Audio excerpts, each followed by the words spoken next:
Вы смотрите программу «Актуальное интервью». Несмотря на режим самоизоляции, IT-сообщество Якутии активно проводит свои мероприятия.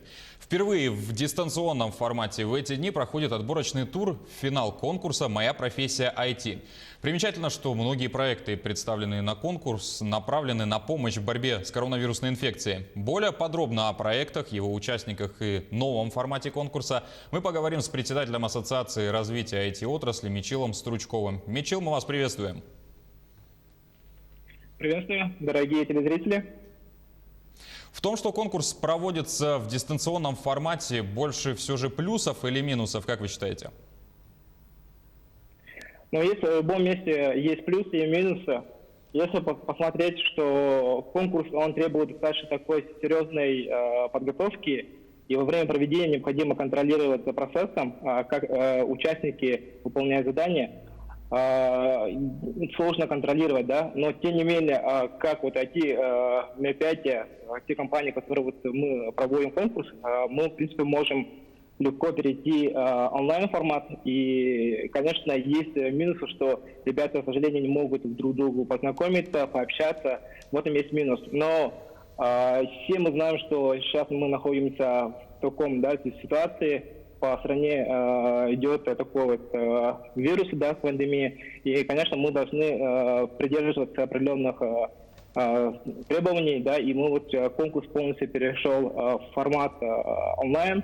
Все участники и эксперты, организаторы находятся у себя дома, да, в удобном местечке. Но мы как бы смотрим положительно в сторону, что еще больше возможностей, нету прям региональной привязки. Ребята могут находиться дома и в удобном месте они могут работать. Вот. И в этом и плюс. Мы сейчас используем определенные инструменты для общения, коммуникации, используем WhatsApp, используем Zoom, да, для видеоконференции, для защиты, используем различные файлообменники и используем дополнительно продукты, которые позволяют отслеживать процесс работы деятельности. Какие IT-профессии наиболее востребованы сейчас и в чем заключается главная цель вашего конкурса? Ну, я хотел бы сначала начать, да, цель конкурса. Это в первую очередь профориентация молодежи, да, потому что все знают, что сегодня IT-технологии сильно развиваются, они строят большие, дают возможности, и мы как бы вот конкурс по цели этого, да, чтобы наши дети, школьники, которые учатся в республике, чтобы они хотели быстро прийти, чтобы они ознакомились с новыми профессиями, попробовали уже на ранней стадии уже попробовать себя в новой профессии. Сейчас мир очень много быстро меняется, поэтому, как всегда, были востребованы программисты, всех людей, которые, да, в сфере работают, и дизайнеров, да, и маркетологов. Все они как бы требуются, потому что сейчас рынок диктует свои условия, и в IT вот сейчас очень такая активная идет работа. Мы находимся везде удаленно. Мир, то есть я бы, если бы такая ситуация бы происходила там лет, скажем, 10, да, сложно было бы находиться. А мы сейчас именно все сидим. Большинство людей выполняют свою работу, деятельность уже удаленно, да, сидя дома, работа все равно продолжает, поэтому я думаю, такие профессии будущие нам нужны. Но в нашем конкурсе есть три роли. Это роль менеджера, который, его задача составить именно объем работы, план, да, коммуницировать, объединить людей. И два роли – это разработчик и дизайнер.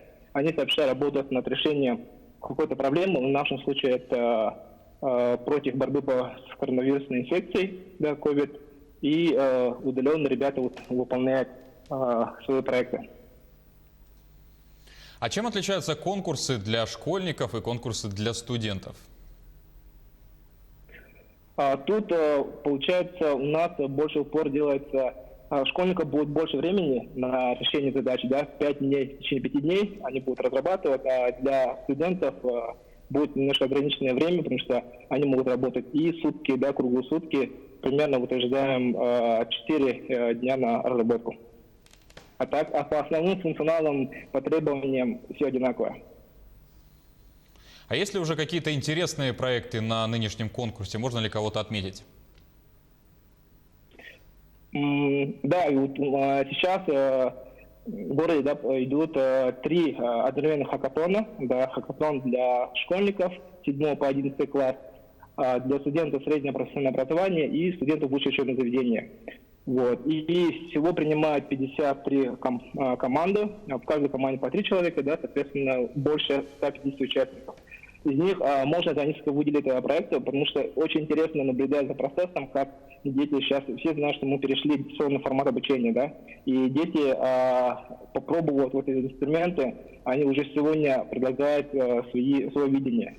Вот. И есть команды, которые уже разрабатывают проект для репетиторов, для детей, которые удаленно могут через видеотрансляцию обучить, как вот создавать новые там продукты, рисовать, да, вот в этой сфере есть достаточно интересный проект. Ну и, конечно, есть проекты, которые против, да, вирусного распространения. Есть, все знаете, что в Москве сейчас ввели такой QR-код, по QR-коду уже определяют, идти вот в площадь, да, или не идти, да, поэтому такие сервисы тоже имеют, есть такие проекты, которые можно с помощью сканирования, да, то есть можно посмотреть, человек заболел или не заболел, да, и можно безопасно пройти вот этот там магазин, площадь.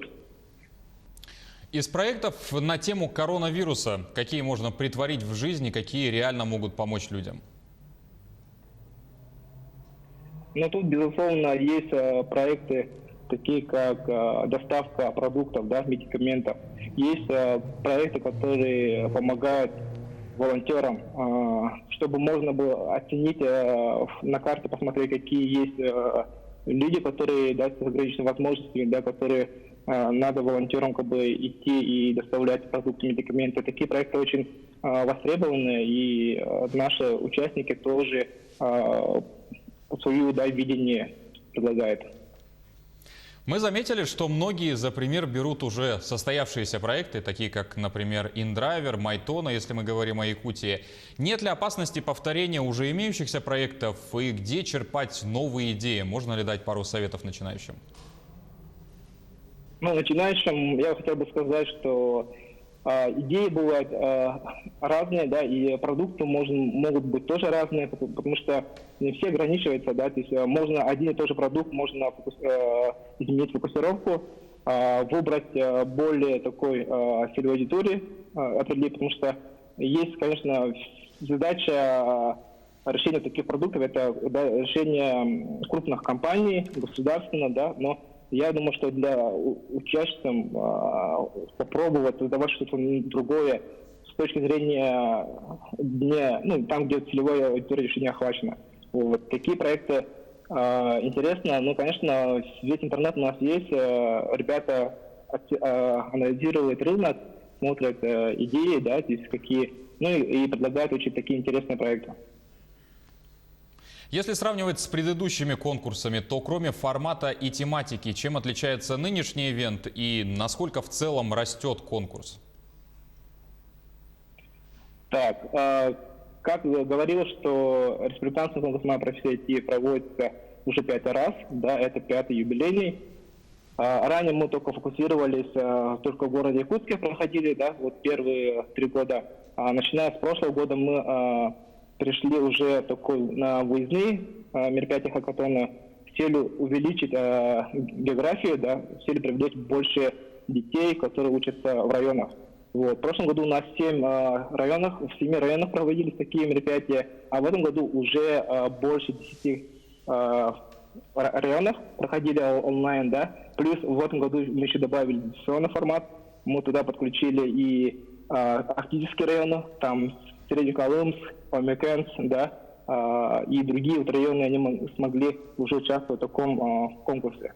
Ну, нам надо быстро перейти на цифру, да, и поэтому больше детей должны уже участвовать в этом проекте. Поэтому, соответственно, каждым годом увеличивается, но еще с переходом новый этот формат тоже добавились такие больше упор на работу менеджеров, да, то есть они сейчас именно анализируют, и задача как раз вот создать команду, чтобы все вместе они работали над решением задачи. То есть это достаточно такая работа, да, то есть всех собрать, мотивировать, да, и все вот удаленно решать задачи, это как бы тоже как бы требует какой-то достаточно подготовки. Для участников предусмотрены бесплатные онлайн-курсы от партнеров. Что это дает и как они смогут ими воспользоваться?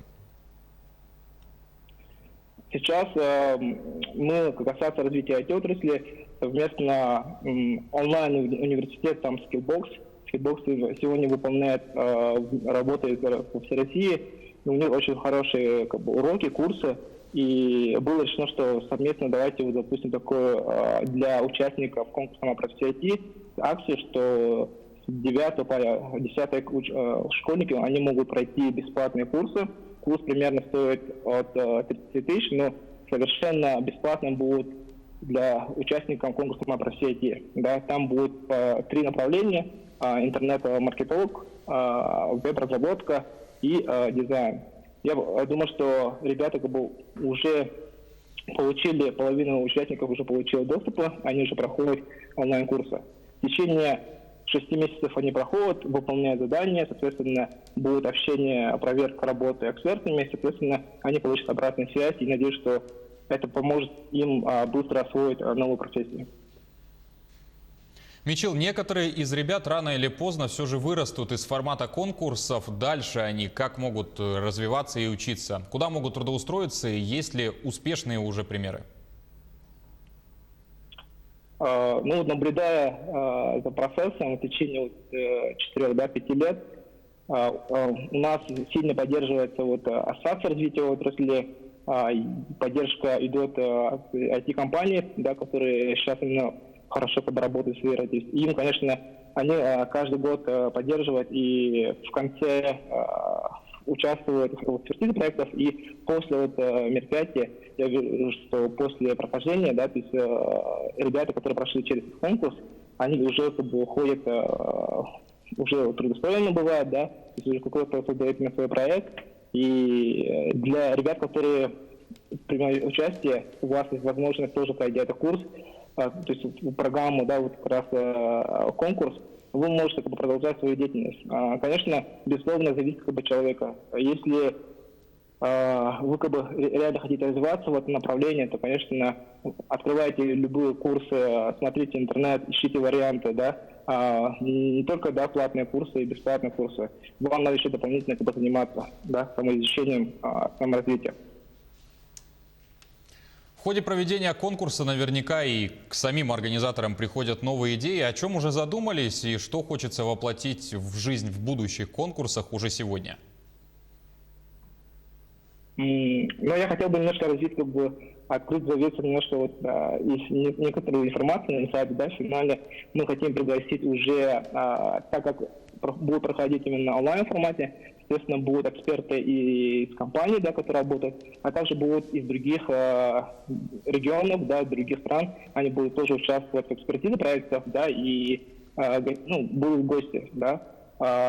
И мы хотим полностью перейти, хотим запустить онлайн-образовательные какие курсы, чтобы ребятам была возможность онлайн пройти такую образовательную программу, да, и уже в финале участвовать.